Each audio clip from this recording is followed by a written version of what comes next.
জনগণের জানমালের নিরাপত্তার দায়িত্বে আছেন। আপনারা দেশের পক্ষে এবং দেশের জনগণের জন্য কাজ করবেন।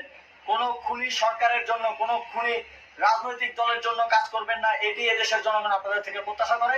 আমাদের এই আন্দোলনে সম্পূর্ণ সমর্থন দিয়ে হয় নিরপেক্ষ থাকুন, অথবা এই খুনি বাহিনীকে, সরকারের খুনি বাহিনীকে প্রতিহত করুন, তাদেরকে যথাযথ শাস্তির আওতায় নিয়ে আসুন। যে কারফিউ সরকারের পক্ষ থেকে ঘোষণা করা হয়েছে, আমরা স্পষ্টভাবে বলতে চাই, সেনাবাহিনী এ ধরনের কোনো কারফিউ বাস্তবায়নের জন্য মাঠে না নামে। যদি মাঠে নামে, তাহলে সেনাবাহিনী স্পষ্টভাবে অফিসিয়ালি জনতার বিরুদ্ধে দাঁড়াবে। আমরা চাই না সরকারের এই ষড়যন্ত্র সেনাবাহিনী পাদিক। সেনাবাহিনীকে জনতার বিরুদ্ধে দাঁড়ানোর যে ষড়যন্ত্র সরকার রচনা করছে, সেটিতে সেনাবাহিনী পা দিবে না, এই বিশ্বাস আমরা রাখতে চাই।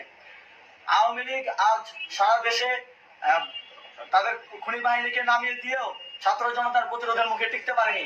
রাজপথের পরাজিত শক্তি হিসেবে